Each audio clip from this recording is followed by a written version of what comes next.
Assalamualaikum warahmatullahi wabarakatuh. Hai sahabat Bawaslu, berjumpa lagi di podcast Integritas Bawaslu Kota Semarang. Berjumpa lagi dengan saya Vika. Kali ini tentunya kita akan membahas tentang pengawasan pemuktahiran data pemilih berkelanjutan triwulan ketiga. Podcast kali ini saya tentunya tidak sendiri, saya ditemani oleh anggota Bawaslu Kota Semarang yang mungkin sudah ditunggu-tunggu oleh sahabat Bawaslu semuanya. Ada Bapak Dwi Jaya Samudra Suryaman. Apa kabar Pak Jaya? Alhamdulillah. Gimana kabarnya saja. Pak? Baik-baik saja. Ya. Sehat ya Pak ya? Alhamdulillah baik. Oke. Beliau ini adalah Koordinator Divisi Pencegahan Partisipasi Masyarakat dan Humas. Betul Pak? Betul. Betul ya. Oke. Kali ini kita akan membahas tentang pemuktahiran data pemilih berkelanjutan. Nah, ini yang dinaungi PIC-nya oleh Koordif P2H ya Pak ya, kalau disingkat P2H. Nah, sebelum ini mungkin sahabat Bawaslu di sana perlu tahu ini Pak, apa itu sebenarnya pemuktahiran data pemilih berkelanjutan? Oke. Pemutahiran data pemilih berkelanjutan itu sebenarnya adalah kegiatan untuk memperbarui data baik dari data pemilu maupun pemilihan di tahun 2024 kemarin. Itu kita mutakhirkan kembali, kita pelihara dan tentu dalam prosesnya perlu ada pengawasan dari Bawaslu. Karena kan ini di pasca tahapan memang sumber dayanya tidak banyak, sehingga memang kita benar-benar melakukan pengawasan terhadap data pemilih agar data pemilih yang dihasilkan itu tetap akurat dan berkualitas. Oke, berarti masih ada hubungannya tentang ketika tahapan ya Pak? Berarti tahapan ini tidak berhenti sampai tahapan aja, tapi ketika pasca tahapan tetap Bawaslu ini tetap jalan pemuktahiran data pemilihnya begitu nggih Pak? Iya, betul sekali. Dan memang untuk PDPB ini sifatnya berbeda dengan pemuktahiran data pemilih pada saat pemilu dan pemilihan. Karena kalau di pemilu dan pemilihan itu subtahapannya ada banyak. Dalam pemutahiran data pemilih itu ada pencocokan dan penelitian daftar pemilih, lalu ada subtahapan daftar pemilih hasil pemutakhiran, lalu ada daftar pemilih sementara, ada daftar pemilih sementara hasil perbaikan, dan seterusnya sampai penetapan DPT. Sedangkan kalau PDPB ini kan sifatnya pemeliharaan ya, sehingga dari Bawaslu mengawasi terkait dengan kerja-kerja KPU dan juga mengawasi secara langsung terkait dengan data pemilih khususnya di Kota Semarang ini. Oke, sesuai dengan surat edaran Bawaslu RI nomor 29 tahun 2025 kalau nggak salah, itu kan bahwa Bawaslu RI menerbitkan pedoman penyusunan pengawasan pemutahiran data pemilih berkelanjutan. Sebenarnya urgensinya apa Pak PDPB ini? Terus sudah sejauh mana Bawaslu mengawasi PDPB ini? Sudah sampai triwulan berapa? Mungkin bisa dijelaskan ke sobat Bawaslu semua? Oke. Kalau sekarang ini sudah memasuki triwulan 4 ya. Sedangkan ini kita akan membahas tentang pengawasan Bawaslu kemarin di triwulan ketiga. Sebenarnya kenapa PDPB itu sangat penting karena data pendudukan itu kan sifatnya dinamis ya Mbak. Betul. Artinya banyak sekali terjadi peristiwa-peristiwa kependudukan, misalkan orang yang meninggal ataupun warga yang punya KTP baru atau yang pindah keluar pindah masuk. Nah, itu semua tentunya akan berdampak pada daftar pemilih. Nah, kalau ini tidak kita lakukan pengawasan terhadap pemeliharaan, tentunya nanti pada saat masuk tahapan itu sangat berat ya. Betul. Dibayangkan saja di Kota Semarang saja di pemilu yang lalu DPT-nya sekitar 1,2 jutaan. Kita harus memutakhirkan sebegitu banyaknya daftar pemilih. Kalau hanya pada saat tahapan tentunya akan berat. Sehingga memang ini dilakukan sejak dini hari, sejak sebelum tahapan itu dimulai, itu memang agar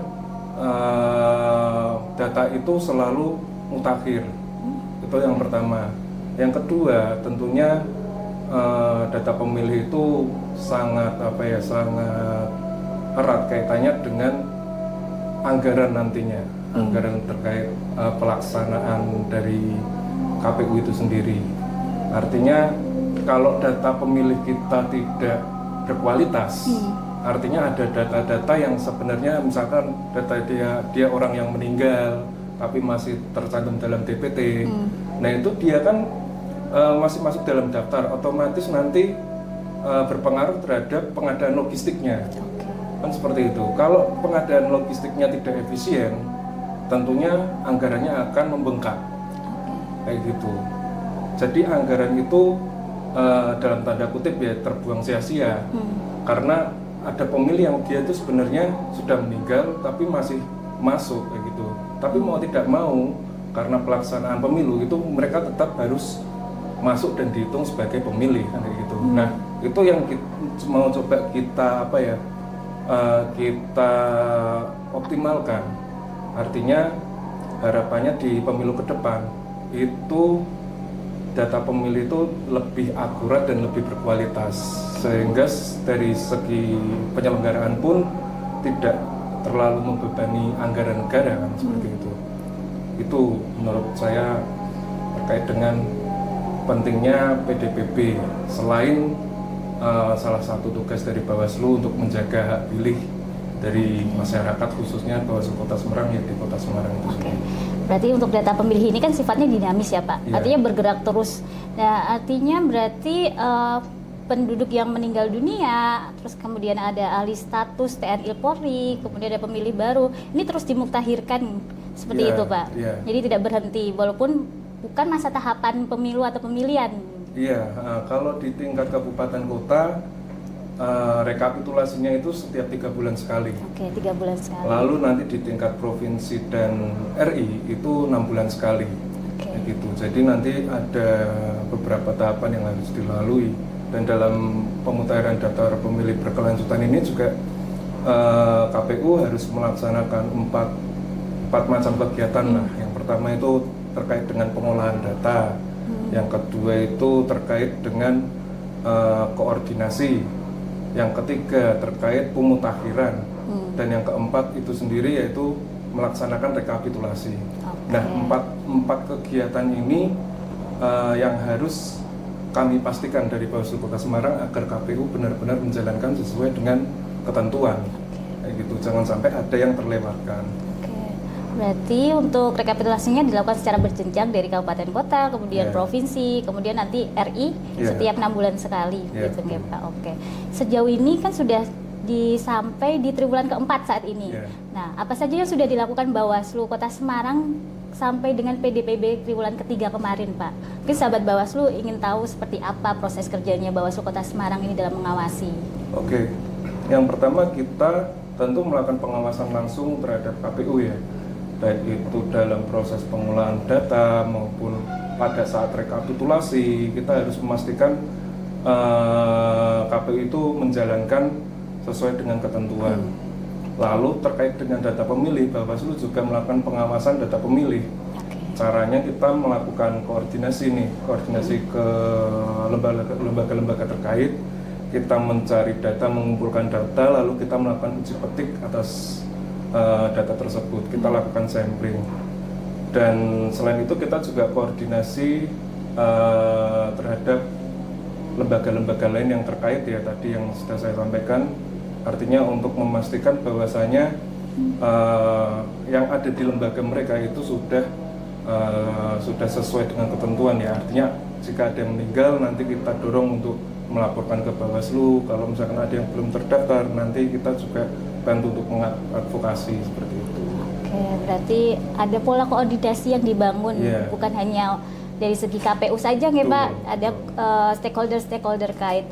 Mungkin bisa disebutkan Pak, mungkin stakeholder mana saja yang dibangun kolaborasinya sama Bawaslu Kota Semarang ini? Oke, untuk instansi-instansi dan lembaga-lembaga yang kita ajak kolaborasi itu yang pertama tentu KPU sendiri ya. Karena sebagai sesama penyelenggara kita membutuhkan sinergi supaya tujuan kita itu tercapai, yaitu dalam hal ini data pemilih yang inklusif, yang berkualitas, yang akurat dan mutakhir. Lalu yang kedua, kita juga koordinasi di kelurahan-kelurahan di Kota Semarang. Nah, kita menemui lurahnya ataupun pejabat terkait untuk meminta data orang-orang yang meninggal ataupun yang pindah seperti itu. Selanjutnya kita juga koordinasi ke TPS Loksus pada pemilu kemarin. Itu ada di LP Wanita, LP kelas 1A di Bulu, dan juga LP Kedung Pane. Jadi kita mengkoordinasikan terkait data warga binaan di lapas tempat agar kita dapat melakukan pengawasan agar warga binaan tersebut yang memang mempunyai hak pilih itu terdaftar. Seperti itu. Berarti sampai turun ke kelurahan, ke lapas. Lapas ada lapas perempuan, ada lapas Kedung Pane. Nah, itu apa yang dilakukan Pak ke lapas ini? Apakah pencermatan data kah atau seperti apa Pak? Sahabat Bawaslu ini mungkin banyak yang belum tahu seperti apa itu. Oke, yang pertama kan tentu kita audiensi ya. Kita audiensi, kita memohon izin agar kita diberikan data warga binaan. Terkait dengan elemen-elemen di dalamnya seperti NIK ataupun NKK, jenis kelamin, alamat, umur, dan lain-lain. Nah, setelah kita melakukan audiensi dan kita bersepakat untuk adanya keterbukaan informasi data tentang pemilih, kita melakukan pencermatan. Jadi NIK dari masing-masing warga binaan itu kita cek satu-satu. Oh, cek satu-satu ya Pak sampai? Ya, kita cek satu-satu secara manual karena kan memang sistem daftar pemilih yang ada di cek DPT online di KPU itu sendiri kan juga harus satu-satu, tidak bisa secara kolektif kita input terus keluar mana yang terdaftar mana yang tidak, otomatis memang harus satu persatu. Satu persatu kita cek kalau misalkan ada warga binaan yang belum terdaftar, nah itu yang kita lakukan saran perbaikan ke KPU.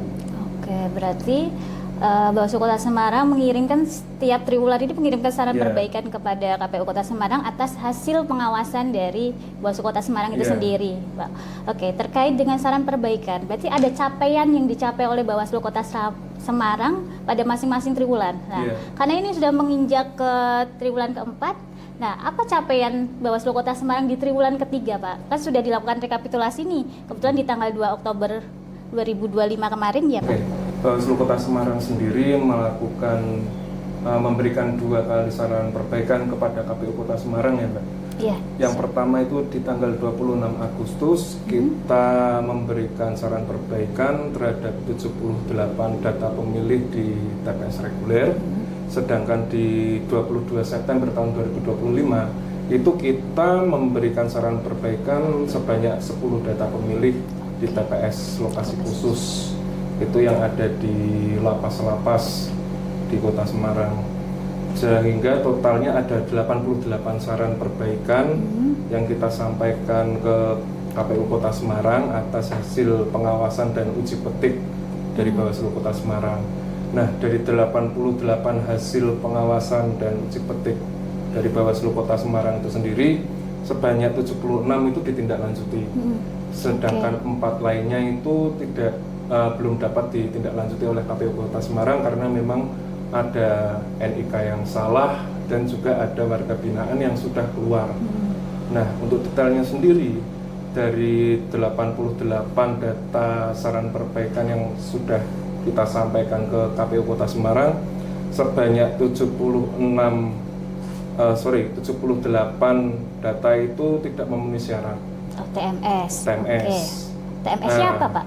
TMS-nya itu meninggal dunia sebanyak 76, dan yang tidak bisa ditindaklanjuti itu ada 2 data. Ada 2 data, sehingga totalnya untuk yang TMS di TPS reguler itu 78 data.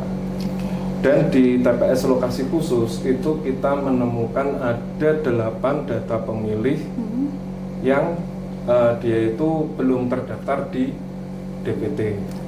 sehingga kita terdaftar. lakukan saran perbaikan kepada KPU untuk memasukkan warga binaan tersebut ke dalam daftar pemilih.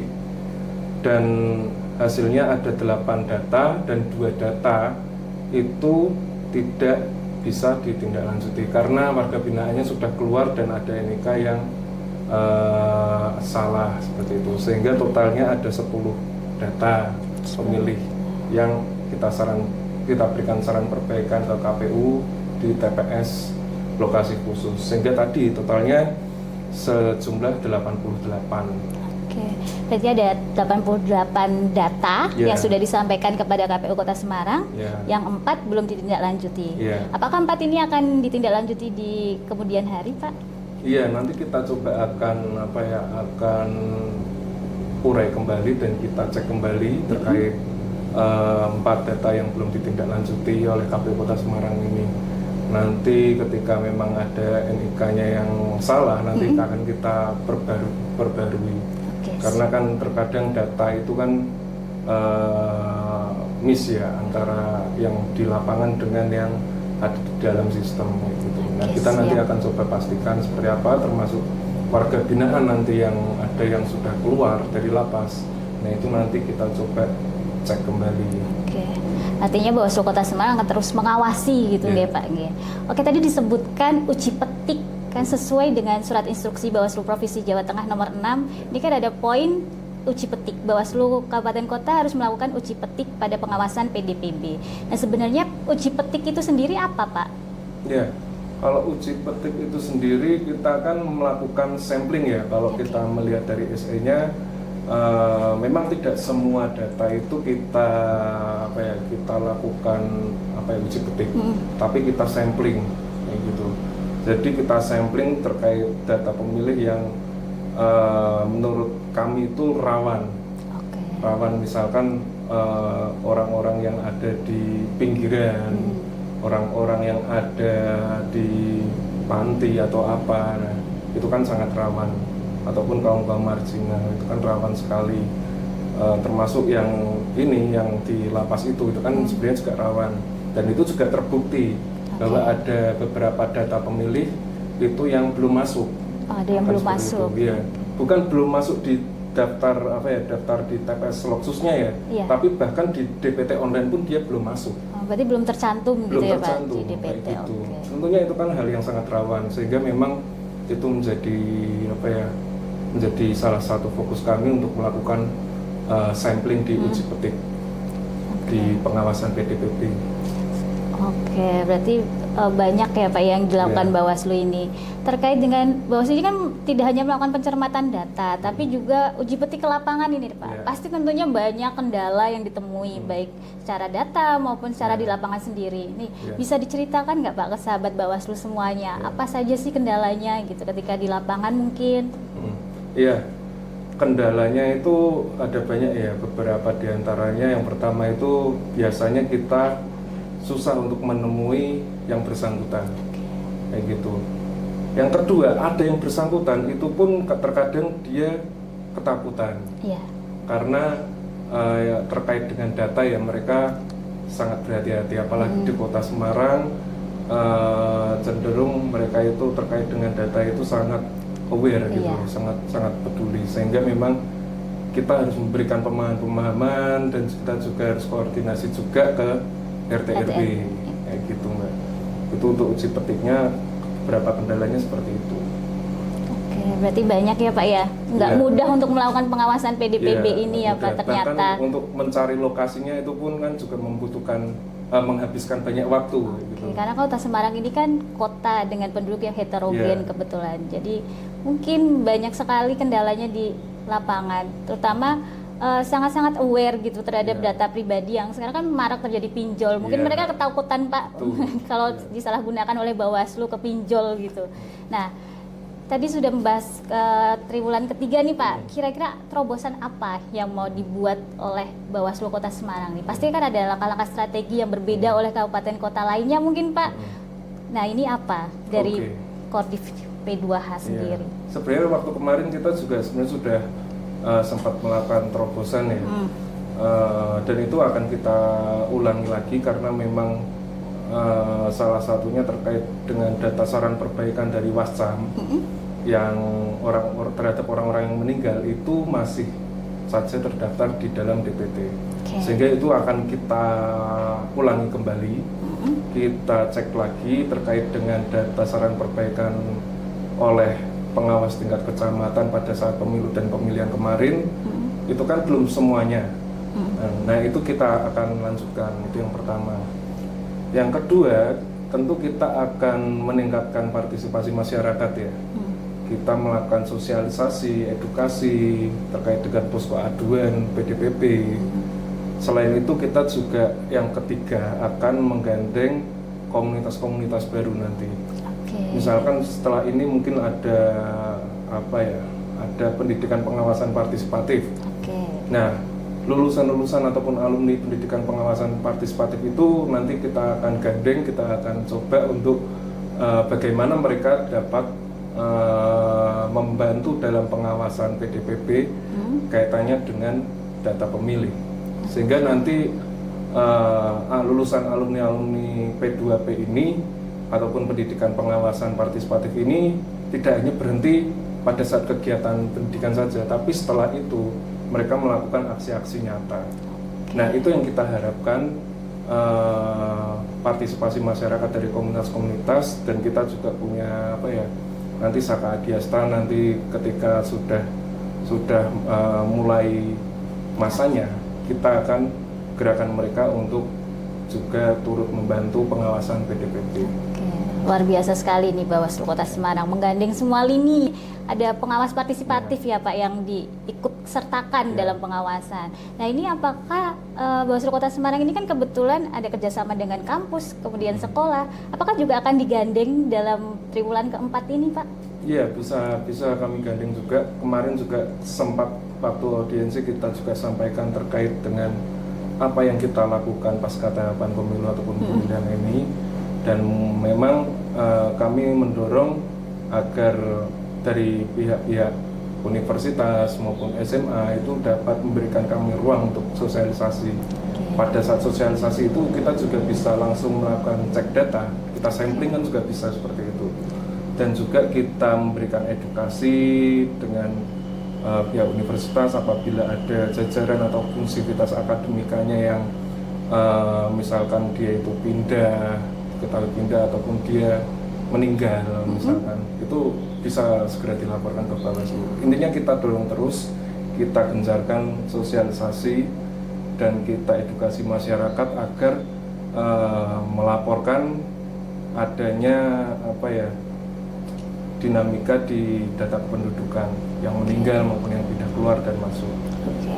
Berarti intinya Bawaslu Kota Semarang sangat open Pak terkait jika ada mau misalnya nih ada yang 17 tahun SMA mau melaporkan baru 17 tahun, bisa ditindaklanjuti begitu ya Pak ya.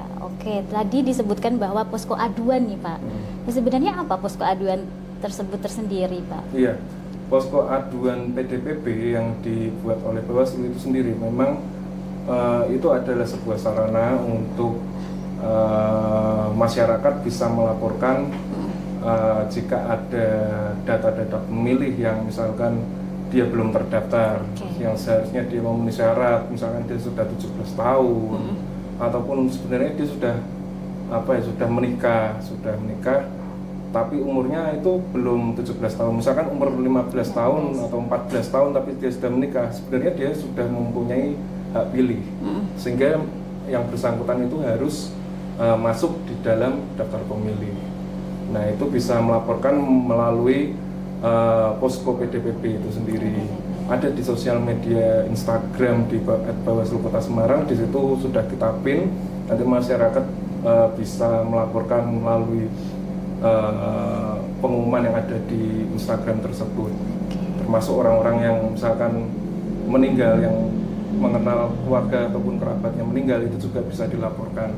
Nanti juga tentunya perlu disertakan bukti dukung, gitu. Karena kita juga memberikan saran perbaikan, tidak hanya memberikan data, cuman data, tapi juga memberikan bukti dukung. Jadi sahabat Bawaslu nggak perlu takut ya Pak buat melapor ya? Nggak perlu takut karena memang kerahasiaan terkait data itu kita jamin. Oke, kerahasiaannya terjamin pasti. Iya, terjamin pasti. Oke, jadi buat sahabat Bawaslu yang ingin melaporkan jangan ragu, siapa tahu ada yang baru 17 tahun, nanti 2029 sudah bisa memilih, kemudian ada kerabatnya yang meninggal dunia, ataupun yang alih status TNI Polri, boleh ya Pak ya, kan boleh. dilaporkan ke Bawaslu dalam rangka bahwa masyarakat sebagai pengawas partisipatif juga untuk mengawasi PDPB ini. Kemudian Pak, apa pesan Pak Jaya untuk masyarakat tersendiri? Di sini kan banyak sobat Bawaslu yang nonton ya. Oke. Pesan kami dari Bawaslu Kota Semarang untuk masyarakat ataupun warga Kota Semarang terkait dengan pemutakhiran daftar pemilih berkelanjutan, harapan kami masyarakat bisa turut berperan aktif ya. Karena meskipun Bawaslu itu memang diberi tugas untuk mengawasi pemutakhiran data pemilih berkelanjutan, tapi secara hakikat pengawasan tentang demokrasi itu adalah kewajiban kita semua. Jadi Bawaslu itu sebagai kanal ataupun pihak yang diberi wewenang untuk melakukan pengawasan terhadap segala tahapan pemilu maupun pemilihan, salah satunya pemutakhiran daftar pemilih ini, sehingga kolaborasi dari masyarakat maupun lembaga eksternal itu sangat diperlukan kaitannya untuk menjaga kualitas demokrasi di Indonesia, khususnya di Kota Semarang, melalui salah satunya adalah penguatan kualitas dari daftar pemilih itu sendiri, sehingga harapannya nanti masyarakat Kota Semarang bisa turut serta berpartisipasi untuk membantu kami dalam proses pengawasan pemutakhiran daftar pemilih berkelanjutan dan berani untuk melaporkan segala hal yang yang terkait dengan daftar pemilih tadi. Misalkan ada yang memenuhi syarat tapi belum masuk ke dalam daftar DPT, itu bisa dilaporkan, ataupun ada yang tidak memenuhi syarat tapi masih masuk dalam daftar DPT, daftar pemilih, itu bisa dilaporkan. Masyarakat bisa melakukan cek secara mandiri melalui cek DPT online. Silakan di search saja cek DPT online, nanti akan keluar websitenya. Nah, nanti tinggal di input NIK-nya, lalu disubmit, nanti akan keluar datanya. Kalau misalkan sudah terdaftar, nanti akan keluar datanya, berada di TPS mana, lokasinya di mana. Nah, seperti itu. Nah, nanti kalau misalkan ternyata panjenengan ini sudah memenuhi syarat tapi belum terdaftar, nah itu baru nanti bisa dilaporkan melalui posko aduan kami. Tentunya dengan menyertakan bukti, misalkan untuk pemilih baru ya EKTP dan nomor KK. Kalau misalkan yang meninggal ya surat akta kematian. Itu cukup difoto saja, nanti dikirimkan ke kami. Gitu. Oke, jadi sahabat Bawaslu di sana, ingat pesannya Pak Jaya, jangan ragu untuk melaporkan ke posko aduan Bawaslu Kota Semarang. Tidak kerasa nih Pak, sudah berada di ujung obrolan kita hari ini. Nah, tadi sudah ada closing statement lagi mungkin dari Pak Jaya? Sudah. Oh, sudah ya, sudah panjang kali lebar. Oke. Terima kasih Pak Jaya atas obrolan ini. Semoga sehat terus. Saya Vika dan dengan Jaya. Oh, Jaya, oke. Terima kasih sahabat Bawaslu sudah menonton podcast hari ini. Jangan lupa follow tentunya sosial media Bawaslu Kota Semarang. Sampai jumpa lagi. Assalamualaikum warahmatullahi wabarakatuh. Waalaikumsalam.